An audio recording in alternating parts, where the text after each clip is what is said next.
സമയമില്ല. നിങ്ങൾ നോക്ക്, പൂർവീകർ പഠിപ്പിച്ച ഇസ്ലാമിക ആശയങ്ങളെ ഓരോന്നോരോന്ന് വെട്ടിമുറിച്ചുകൊണ്ടിരിക്കുകയാണ്. നമ്മുടെ രാജ്യത്തെ മുജാഹിദ് പ്രസ്ഥാനത്തിന്റെ അവസ്ഥ അതാണ്.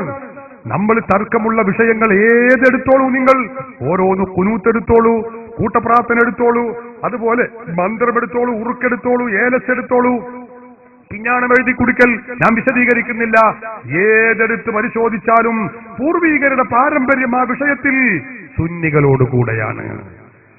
പാരമ്പര്യം 13-14 നൂറ്റാണ്ടിന്റെ പാരമ്പര്യം നമുക്ക് കണ്ടെത്താൻ കഴിയും. നമ്മുടെ മരണ വീട്ടിൽ നാം ചെയ്തുകൊണ്ടിരിക്കുന്ന കർമ്മങ്ങൾ മുഴുവനും അനാചാരമാണ് എന്നാ മുജാഹിദ് പറയുന്നത്. അതേതൊക്കെ?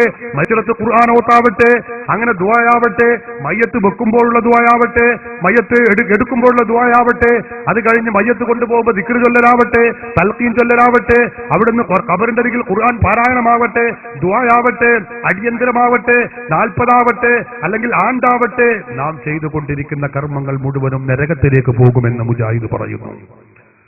വിശദീകരിക്കാൻ സമയമില്ലാത്തത് കൊണ്ടാണ് നാം ഈ പറയുന്ന ഈ കാര്യങ്ങളുണ്ടല്ലോ, അത് മുഴുവനും പ്രമാണങ്ങളെ കൊണ്ട് സ്ഥിരപ്പെട്ടതാണ്. അടിയന്തരമാവട്ടെ, ആണ്ടാവട്ടെ, അല്ലെങ്കിൽ മരണപ്പെട്ട മയ്യത്തിന്റെ അരികിൽ ഖുർആൻ പാരായണം, ദിക്ർ ചൊല്ലൽ, എല്ലാ കാര്യങ്ങളും പ്രമാണമെടുത്തു പരതിയാൽ നമുക്ക് കാണാം സുന്നികളോട് കൂടെയാണ് അതിന്റെ പാരമ്പര്യം. എനിക്കിവിടെ വിശദീകരിക്കാൻ സമയമില്ല. ഇൻഷാ അല്ലാഹ് ഈ വിഷയങ്ങളിലൊക്കെ ചോദ്യമുണ്ടാവുകയാണെങ്കിൽ ഞാൻ മറുപടി പറയും ഇൻഷാ അല്ലാഹ്. ഞാൻ ആ ഭാഗം അധികം നീട്ടുന്നില്ല. ഞാൻ പറയുന്നത് തർക്കമുള്ള വിഷയങ്ങൾ എടുത്തോളൂ. മൗലിദാഘോഷവും മാലമൗലിദും എല്ലാ വിഷയങ്ങളും എടുത്ത് പരിശോധിച്ചാലും സ്ഥിതിവിശേഷം ഇതാണ്. പൂർവീകർ പഠിപ്പിച്ച പാരമ്പര്യം അത് സുന്നത്ത് ജമാഅത്തിന്റെ കൂടെ, സുന്നികളോട് കൂടെയാണ്. കേരളത്തിലെ മുജാഹിദുകൾ പറയുന്നത് എന്താണ്? ഈ നിങ്ങൾ പറയുന്ന ഈ ഹോജാക്കളും പാരമ്പര്യം ഉണ്ടല്ലോ, അത് ഞങ്ങൾക്ക് വേണ്ട, ഞങ്ങൾക്ക് ഖുർആനും സുന്നത്തും അതനുസരിച്ച് ഞങ്ങൾ ഇങ്ങനെ ഗവേഷണം ചെയ്യും എന്നാണ്. മുജാഹിദുകൾ ഗവേഷണം ചെയ്ത് കണ്ടുപിടിച്ച ഒരു കോലാണ് ഇപ്പൊ ഞാൻ പറഞ്ഞത്. അങ്ങനെ ഒരുപാട് രൂപങ്ങൾ അവരെ ഗവേഷണത്തിന്റെ ഇവിടെ പറയാനുണ്ട്. ഇൻഷാ അല്ലാഹ് നമുക്ക് സമയമുണ്ടെങ്കിൽ ഇടക്കിടക്ക് ഞാൻ കാണിച്ചു തരും. ഞാൻ എല്ലാം നീട്ടുകയില്ല. ഈ കാര്യം നമ്മൾ മനസ്സിലാക്കണം. അതോടൊപ്പം എനിക്ക് പറയാനുള്ള മറ്റൊരു കാര്യം, സുന്നത്ത് ജമാഅത്ത് എന്ന് പറയുന്നത് ഇസ്ലാമിന്റെ യഥാർത്ഥ രൂപമാണെന്ന് ഞാൻ പറഞ്ഞല്ലോ. പൂർവീകരുടെ പാരമ്പര്യവും പൈതൃകവും അതിന്റെ കൂടെയാണ്, സുന്നികളോട് കൂടെയാണ്. മുജാഹിദ് പ്രസ്ഥാനം എന്ന് പറയുന്ന വഹാബി പ്രസ്ഥാനം എന്ന സലഫി പ്രസ്ഥാനം എന്ന ഇസ്ലാഹി പ്രസ്ഥാനം എന്ന ഈ ഏടാകൂട കമ്പനി ഉണ്ടല്ലോ, ഇവർക്കുള്ള തകരാറുകൾ എന്താണ് നമ്മൾ മനസ്സിലാക്കണം.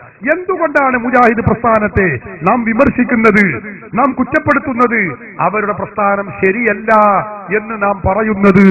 നാം ചിന്തിക്കേണ്ടതാണ്. വിശദമായി പറയാനും അത് വിശദീകരിക്കാനും ഇവിടെ സമയമില്ലെങ്കിലും ചില കാര്യങ്ങൾ ഞാൻ നിങ്ങളുടെ ശ്രദ്ധയിൽ കാണിക്കുകയാണ്. മുജാഹിദ് പ്രസ്ഥാനം എന്ന് പറയുന്ന ഈ പ്രസ്ഥാനം, സഹോദരന്മാരെ, കേരളത്തിലുള്ള ലോകത്തുള്ള വിശ്വാസി ലക്ഷങ്ങളെ മുഴുക്കയും മുശ്രിക്കും കാഫറുമാക്കി പ്രഖ്യാപിക്കുന്നവരാണ്. ഇതാണ് മുജാഹിദ് പ്രസ്ഥാനത്തിന്റെ ഏറ്റവും വലിയ തകരാറ്. മുജാഹിദുകൾ പറയും, ഞാനിത് പറയുമ്പോൾ ഇപ്പോഴും മുജാഹിദിനെ പല്ല് ഇറുമ്പലുണ്ടാവും. നിങ്ങൾ ഇറുമ്പിട്ട് ഒരു കാര്യമില്ല, ഞാൻ പറയാനുള്ളത് മുഴുവൻ പറഞ്ഞിട്ട് തന്നെ പോകുള്ളൂ ഇൻഷാ അല്ലാഹ്. നിങ്ങൾ ചിന്തിച്ചോളൂ, ഞങ്ങൾ ആരെയും കാഫിറാക്കുന്നില്ല, ഞങ്ങൾ ആരെയും മുശ്രിക്കാക്കുന്നില്ല എന്ന് മുജാഹിദിനെ സ്വസ്ഥായിട്ട് ഒറ്റയ്ക്ക് ഇരുന്ന് ഇങ്ങനെ പറയും. മുജാഹിദ് മൗലവിമാര് വേദി കിട്ടിയാൽ സുന്നികളുള്ള നാട്ടിൽ വെച്ച് പ്രസംഗിക്കുകയാണെങ്കിൽ അവിടെ വെച്ചും പറയും. എന്താ പറയുന്നത്? ഞങ്ങളാരെയും കാഫിറാക്കുന്നില്ല, മുശ്രിക്കാക്കുന്നില്ല. മുജാഹിദ് നേതാവ് സക്കരിയ സാഹിബ് പറയുന്നത് ഞാൻ കേൾപ്പിച്ചു തരാം. അദ്ദേഹം പറയുന്നു, ഞങ്ങളാരെയും കാഫിറാക്കുന്നില്ലേ ഇല്ല. കേട്ടോളൂ, അയാൾ പറയട്ടെ, വെച്ചു കൊടുക്കും. യഥാർത്ഥത്തില് ശിർക്ക് എന്താണ്, കുഫർ എന്താണെന്ന് വിശദീകരിക്കുകയല്ലാതെ ഇന്ന ആള് മുശ്രിക്കാണ്, ഇന്ന വിഭാഗം ഒന്നിച്ച് മുശ്രിക്കാണ്, ഇന്ന ആള് മുശ്രിക്കാണ്, ഇന്ന വിഭാഗം ഒന്നിച്ച് മുശ്രിക്കാണ് എന്ന് പറയുന്ന സമ്പ്രദായം മുജാഹിദ് പ്രസ്ഥാനത്തിന് ഇല്ലേ ഇല്ല ഇല്ലേ ഇല്ല എന്ന് നിങ്ങൾ മനസ്സിലാക്കണം. അങ്ങനെ ഒരു പരിപാടി മുജാഹിദ് പ്രസ്ഥാനത്തിന് ഇല്ലേ ഇല്ല ഇല്ലേ ഇല്ല എന്ന് നിങ്ങൾ മനസ്സിലാക്കണം. എന്നാൽ നമ്മളുണ്ടോ ഉണ്ടോ എന്നാണ് നമ്മൾ പരിശോധിക്കാൻ പോകുന്നത്. നിങ്ങൾ കണ്ടോളൂ, മുജാഹിദിന്റെ വലിയൊരു നേതാവുണ്ട്. ആ നേതാവ് പറയുന്നത് ഞാൻ കേൾപ്പിച്ചു തരാം. എന്താണ്? സുന്നികൾ മൊത്തവും മുശ്രിക്കുകളാകുന്നു എന്ന് അയാൾ പറയുന്നത് വെച്ചു കൊടുക്കും. ഞാൻ ഈ പ്രസംഗം അവസാനിപ്പിക്കുകയാണ്. ഏതാനും ചില മൗലവിമാരുടെ പ്രധാനപ്പെട്ട ചില ഭാഗങ്ങൾ മാത്രം കേൾപ്പിച്ച് ചോദ്യോത്തരത്തിലേക്ക് കടക്കും ഇൻഷാ അല്ലാഹ്. അല്ലാഹു അക്ബർ എന്ന് പറഞ്ഞിട്ടാണ് അവർ പോരാടി. അല്ലാഹു അക്ബർ എന്ന സ്ഥാനത്ത് മൊയ്തീൻ ശൈഖിനെ പ്രതിഷ്ഠിച്ച മുശ്രിക്കുകളായ സുന്നി സമൂഹത്തിനിടയിലാണ്, മുശ്രിക്കുകളായ സുന്നി സമൂഹത്തിനിടയിലാണ്, മുശ്രിക്കുകളായ സുന്നി സമൂഹത്തിനിടയിലാണ് എനിക്ക് നിങ്ങൾക്കും തൗഹീദ് പറയാനുള്ളത്. കണ്ടോ, മുശ്രിക്കുകളായ സുന്നി സമൂഹം. അപ്പൊ സുന്നി സമൂഹം മുശ്രിക്കുകളാകുന്നു. മറ്റേ ആള് പറഞ്ഞതോ, ഒരു മുശ്രിക്കാണ് കാഫിറാണെന്ന പരിപാടി ഇല്ലേ ഇല്ല ഇല്ലേ ഇല്ല. നോക്കിങ്ങൾ, നുണ തുടങ്ങണുള്ളൂ, നുണ ഉദ്ഘാടനം ചെയ്തിട്ടുള്ളൂ. ഇപ്പൊ ഞാൻ മുജാഹിദിന്റെ നുണ ഞാൻ അങ്ങനെ കാണിച്ചു തരും. ഇനി നിങ്ങൾ നോക്ക്, ഇയാൾ തന്നെ പറയുന്നത് കേൾപ്പിച്ചു തരാം. എന്താണ് അദ്ദേഹം പറയുന്നു? ഷിർക്കിന്റെ ഗോഡൌണുകളാണ് രാജ്യത്ത്. ലോകത്ത് 2 രാഷ്ട്രങ്ങളുണ്ട്, ഒന്ന് പാകിസ്ഥാനാണ്, മറ്റൊന്ന് ഇറാനാണ്. അതൊക്കെ ഷിർക്കിന്റെ ഗോഡൌണുകളാണ്.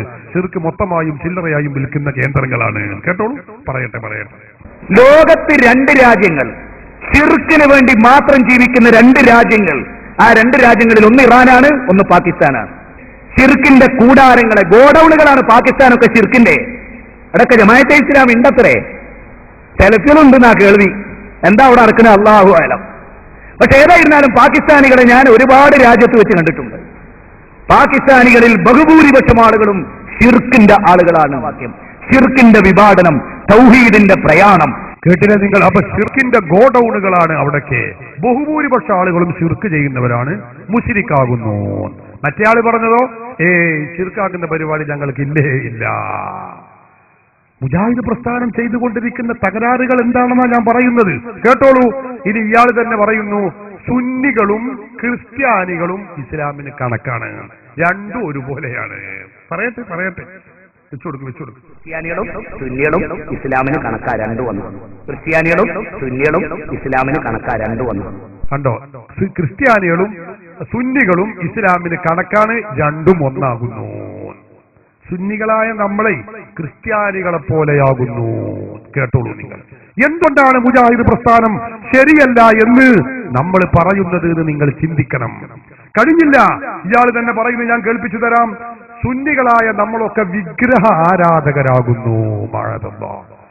വിഗ്രഹത്തിനെ, ബിംബത്തിനെ ആരാധിക്കുന്നവരാണത്ര നമ്മളൊക്കെ. മമ്പുറത്തെ തങ്ങൾ ഒരു വിഗ്രഹമാകുന്നു. കേട്ടോളൂ, അയാൾ പറയട്ടെ. അപ്പൊ ഇവിടുത്തെ സുന്നികൾ ചെയ്യുന്നത് ഖബറാരാധനയല്ല, സാക്ഷാൽ വിഗ്രഹ ആരാധനയാണ്. മമ്പുറം തങ്ങൾ ഒരു വിഗ്രഹമാണ്. അദ്ദേഹത്തെയാണ് ആരാധിക്കുന്നത്. കേട്ടില്ല നിങ്ങൾ? അപ്പൊ മമ്പുറം തങ്ങൾ ഒരു വിഗ്രഹാണ്, സുന്നികൾ വിഗ്രഹ ആരാധകരുമാകുന്നു. ഇനി നിങ്ങൾ പറയണം, ഈ വർഗത്തെ കുറിച്ച് നമ്മൾ പ്രസംഗിക്കേണ്ടതുണ്ടോ ഇല്ലേ? ഇവരുടെ ആദർശം ശരിയല്ല എന്ന് പറയേണ്ട ബാധ്യത ഈമാനുള്ളവർക്ക് ഉണ്ടോ ഇല്ലേ എന്ന് കക്ഷി രാഷ്ട്രീയത്തിന് അതീതമായി ഭക്ഷണം കഴിക്കുന്നവരുണ്ടെങ്കിൽ ചിന്തിക്കണം.